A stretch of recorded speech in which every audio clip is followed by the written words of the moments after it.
What's up, guys? This is Coach Grant with First Down Training, and today we're going to be breaking down how quarterbacks can stop having arm, shoulder, and elbow pain. Let's get started. Now, before we get in this video, fellas, if you are a quarterback and you would like to learn how you can read defenses, check out that very first link in the description below where you can get access to 500 plus videos, all based on how quarterbacks can read coverages and the weaknesses and best routes, plays, etc. to work against those coverages. Each video is a 3 to 5 minute long video. We organize everything into playlists like cover 1, cover 2, etc. So it's easy for you guys to find the info and understand the info. So if you guys would like some more information on that, again, check out that very first link in the description below. Let's get back to this video.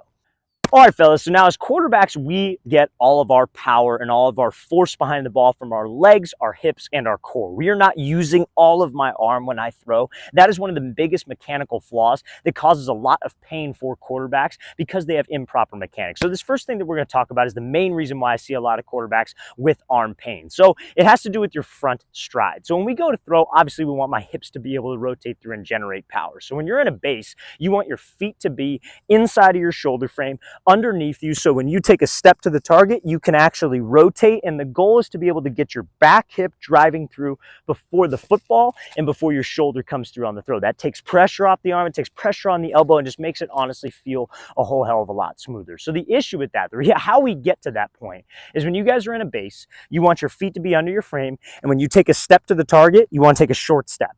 Right? Because when I take a short step, now look at my feet. You see how easy it is to rotate here. And when I have weight loaded on my back leg, I take a step to the target, my shoulders go back with the ball, those hips come through first. A lot of times what quarterbacks will do is, because they have a good base like this, they will push off of their back foot and they will take this really long step. Now, when you take this really long step, what happens to your feet? They get wide. So guess what happens? You can't rotate as easy with your hips. This front hip will hinge out, and guess what happens with my shoulders? You're here.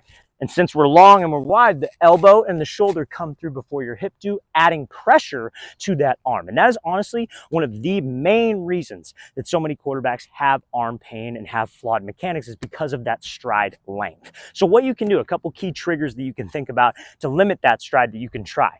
I tell my guys 2 specific things. Number 1, I tell them, don't think of it like you're stepping to the target. Think of it like you're stepping down. Okay, so I'll be here and I'll tell them to step down, step down. You want to step down into the grass. How quickly can you get the front foot to touch the ground by stepping down? And usually that can limit their stride. Another thing that I'll tell guys to do, think that your stride is separate from the back leg drive. So this is what usually gets rid of that problem of pushing when you throw. So think of it like this. When you go to throw, obviously you want weight on your back leg, you want to stay loaded, but a lot of guys, because they're loaded and their feet are under their shoulder frame, they will push, and that creates the step. You don't want to push for the step. You want to keep weight on your back leg. You want to step separate. That's separate, and then we push. So I'll tell guys, hey, step down, or I tell guys, hey, step, then drive. Because sometimes thinking step first, not drive first, can get their foot to hit the ground a little sooner, and then their hips drive after the foot hits the ground, and it's just a way smoother throwing sequence. You're using more of your lower body, and you don't have this really wide base putting all of this pressure on your shoulder and your elbow. All right, guys, so the next reason that a lot of quarterbacks experience elbow pain, shoulder pain, is improper ball carriage. So when you guys are going to throw, the days of, quarterback coaches telling guys to hold the football up to the ear, lift the ball straight up, and then go to throw are hopefully over for most quarterback coaches across the country, but still a lot of kids have that bad habit of lifting the ball straight up into the air. Now, we're going to talk about why that is going to be wrong in terms of your rotator cuff, because a lot of quarterbacks who do that have a lot of stress on their shoulder. That's where they feel the most pain, and that's not a normal spot to feel that pain. And then we're going to talk about some other reasons like overuse after we get through discussing the improper ball carriage, right? So when you guys go to throw and you're here, so your rotator cuff works in 2 parts because we're a rotational athlete from your lower half. When you guys go to throw, and like let's say for example, your front foot makes contact with the ground and the football lifts up to 90, right? So you go here, contact with the ground, and you're like open, you're spreading your chest. When you start to rotate through with your hips, the only option for this football is to go where? Behind your head, or you're going to have a lot of stress and come through here because you are lifting the ball. The rotator cuff works in 2 specific parts. It's from 1 to 2, or it's from 1 to 2 when you are throwing and when you are a rotational athlete. There are 2 sequences to it, I guess you can say. So when you hold the ball up by your ear and you lift the ball like this, and you rotate through, that puts the ball behind your head. That is so much stress and so much pressure on your shoulder. And guys, I don't just say this because I think this is the answer. I say this because I've seen a million quarterbacks with the same issue, and when they start lowering the ball carriage and take the ball back the correct way, it alleviates pressure. And I had the same issues, guys. I had a serious shoulder problem because I went up with the ball. I was always taught, be here, lift the ball to 90. And this is when I was 8th grade going into freshman year, very important year. And I freaking tore something on the inside part of my shoulder, never got it fixed, but had a bad shoulder pain for probably the rest of my career because of this, because I lifted the ball in one time, because maybe I leaned out of it or whatever it was. I went back a little too far, hurt a tear, and that was the end of that front part of my rotator cuff, guys. Like seriously, like it was a terrible injury. Couldn't even throw the ball past 15 yards because of flawed mechanics. So what I started doing was I started maybe there's something to this lower ball carriage. Maybe I shouldn't listen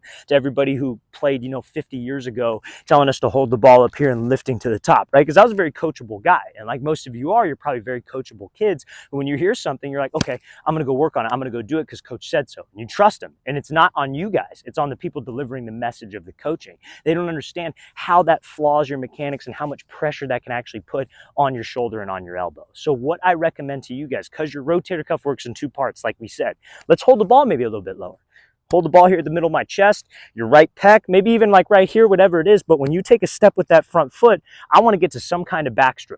Does it need to be a perfect L? No. Does it need to be down here? I don't want that. I just don't want this. I want some kind of in this range. So when your hips start to rotate through, guess what? Your arm comes up to 90 and you could be here. You could be like even with your head, I guess you could say. It's not going to be behind your head. It's not going to be way back here. It's here to there because your hips are bringing you through. And again, the rotator cuff works in two specific parts. So let's get out of the habit of lifting it to 90 and having that ball pull over my head. Let's get some kind of backstroke range when the front foot hits, so those hips can bring that arm up to 90, taking that pressure off and putting you in a more mechanically sound position.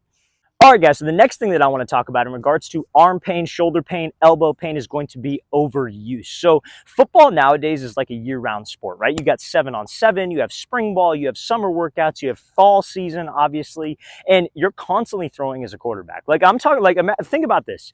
Let's say you're on a 7-on-7 team.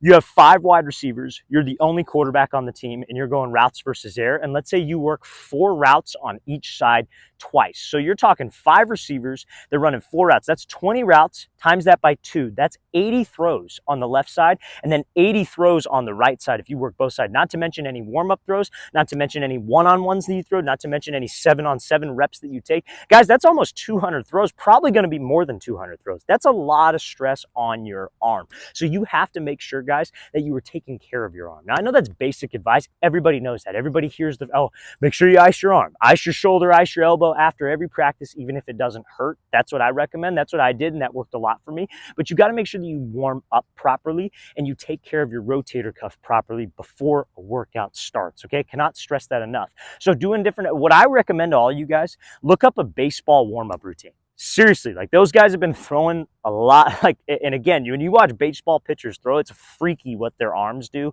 how much like external rotation they have, how much pressure it looks like they have on their elbow. Look up a baseball rotator cuff warm-up routine. I swear to God, do that before you throw a football and it'll change your life, because a lot of times it's not what you do after you throw, it's what you do before you throw to make sure you are properly warmed up. And all of it is exercises without throwing. Anybody could go out to the park and throw 20 throws and be like, okay, yeah, I'm warm, let's go.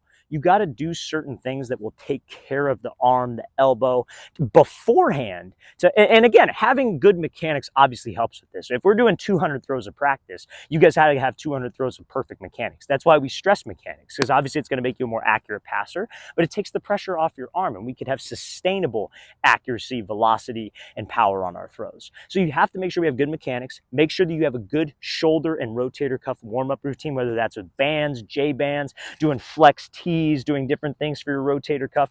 All that is great. If you look up one of our videos, if you just type in first down training quarterback warm-up routine, we have a ton of content there that you guys can use and take home with you. But I recommend having a warm-up routine to help combat overuse. And guys, if you're feeling a ton of pain, It's okay to take a day off. It's totally fine if you take an active rest day, where maybe, you do like a leg workout in the gym and you don't even touch a football, you don't even throw, all you do is just maybe stretch, do some rotator cuff work. But again, it's totally fine to take a day off. Overuse is completely common. Usually overuse pain is in the elbow from that constant wrist flick that you guys have. But again, overuse, take a day off, make sure that it feels fine, and then let's make sure we have a good warm-up routine that we get into. All right, fellas, I really want to thank you for watching. I really appreciate it. If you have any questions at all, don't hesitate to leave those in the comment section below. We always appreciate the feedback. It's always great to hear from you guys. And again, fellas, if you would like 500 plus videos all on how quarterbacks can read defenses, check out that very first link in the description below. We'd love to get you on that. I'll see you guys next time.